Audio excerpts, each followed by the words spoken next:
let's bring in our guest now. We're joined on set here by Sultan Barakat, who's a professor of public policy at Hamad bin Khalifa University, and Mohamad Elmasry, professor of media studies at the Doha Institute of Graduate Studies. And from Tel Aviv, we're joined by Ori Goldberg, who's an Israeli political commentator. And Ori, I'd like to start with you first, if I may. So first up with the 3 Israeli captives that have been released. High emotions there in Israel as people observe them. So tell us a little bit about that sense of emotion, but also what the feeling is about the next stages of the ceasefire deal. Well, Israeli public opinion is extremely volatile, extremely fluid. If one can be both fluid and fragile at the same time, then that is an apt description.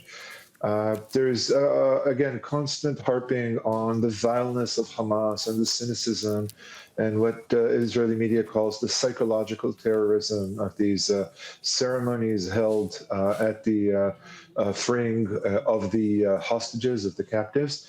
But there is also a sense that negotiations with Hamas must be completed and that the deal must be brought to its end, including phase 2, by the way, before anything else happens. It's a complicated setting because saying the deal must be brought to fruition is also a way of avoiding a demand for an end to the war, which is something only a small part of the Israeli public is actually demanding. So Israelis want to see the hostages back home. They don't care at all about the freeing of Palestinian prisoners, except for a small vocal group that keeps talking about murderers being freed and so on. That's not the general opinion among the Israeli public. They want our hostages back home. And as far as the Palestinians go, there's very little attention or care. And nobody or very few people are actually saying the war must end. The option for a return to the war is kept open. But I think, based on both polling and my impressions of public discussions on Israeli social media, I think there's a majority of Israelis that understands the war is over. There will be no return to the war.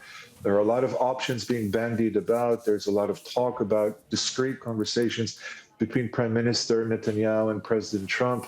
But less and less Israelis are buying the notion that Israel has its future, expecting it, that Israel is going to do great things in the future. There's a sense that Israel is winding down and that the only important thing and the only feasible achievement is the return of the hostages. All right, thanks for that, Ori. Here in Doha on set, Sultan Barakat, first of all, as we observe, these scenes of high emotion on both sides, what's your sense about the next phase of how we progress from here? Because, March 1st is phase 2, right? Well, phase 2, originally, the idea was that the negotiation over the phase will start around the 16th day of phase 1, and then will conclude by day 30.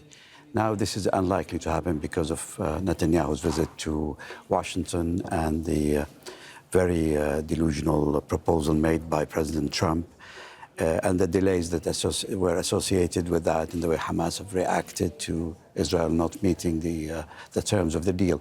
So they probably start the negotiations now for phase 2 after the exchange is completed today.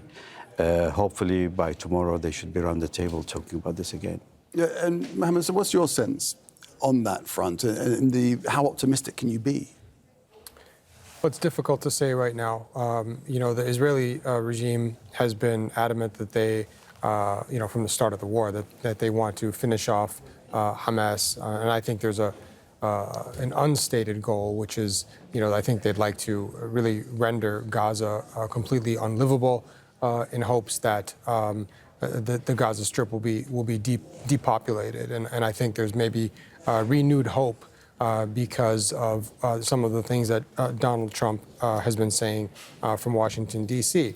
Having said that, and Ori is very well equipped to speak about what's going on and the dynamics inside of Israel. But Israel's also kind of between a rock and a hard place. The war has been obviously incredibly costly for the Palestinians. That's putting it lightly, right? It's been a 15-month or 16-month genocide, but it's also been costly politically for the Israelis, right?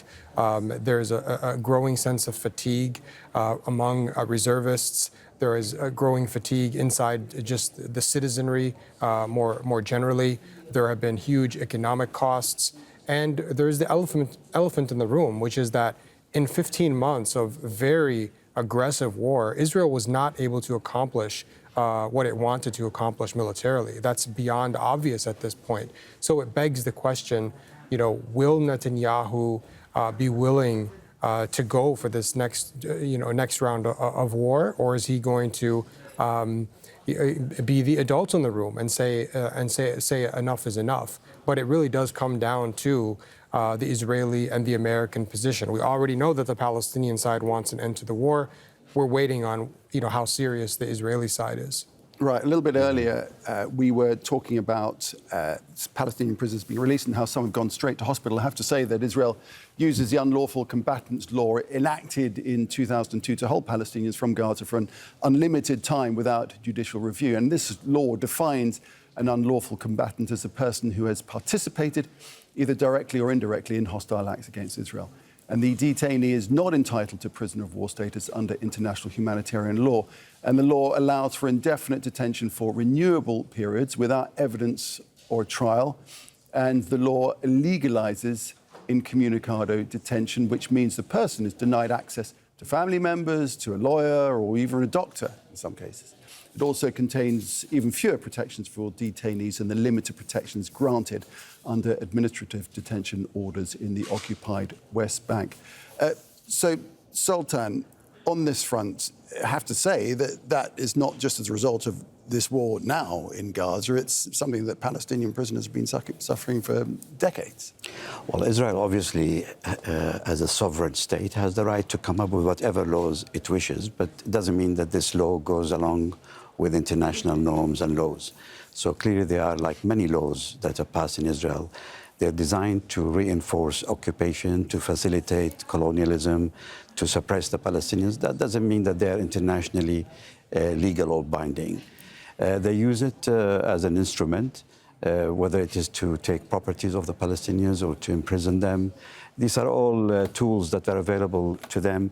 It just helped them justify the democracy aspect of the State of Israel, that this has been democratically agreed and it has passed through various legislative processes and so on. But it's still inhumane, and it contradicts the very fundamentals of IHL. Okay, well, the Israeli Prison Service has published a photograph taken of Israeli prisoners before their release inside the prisons. And let's have a look at these photos now. They show a number of Palestinian prisoners forced to wear shirts that read, "We do not forget and we do not forgive," before their release today. Mohamad Elmasry, so as you observe that, what do you think? Well, it's a stunning image. It really is. It's another method, I guess, through which Israel intends to kind of dehumanize these Palestinians, right? And I think it's worth underscoring a couple of things. First of all, that hundreds of these people, 333 of them to be exact, were arrested without charge. These are people by Israel's own admission have not committed a crime. And this is the case with thousands of Palestinians who are in jail right now as we speak on this administrative detention order.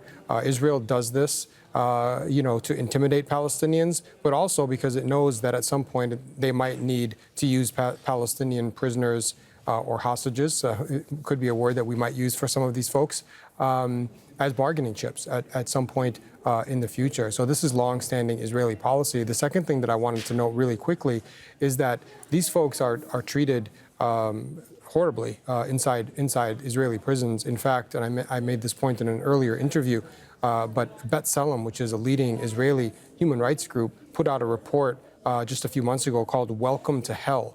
And it documents the conditions that the Palestinian prisoners are subjected to. And they talk about the Israeli prison system as a, quote, torture network.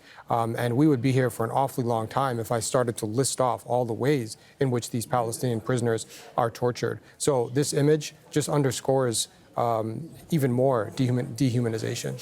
Yeah, let's throw that to Ori Goldberg, who's an Israeli political commentator joining us from Tel Aviv. And Ori, so this long-standing Israeli policy in the way that it treats Palestinian prisoners and detainees, I'm just wondering more, I'd like to get more from you about the sense within Israel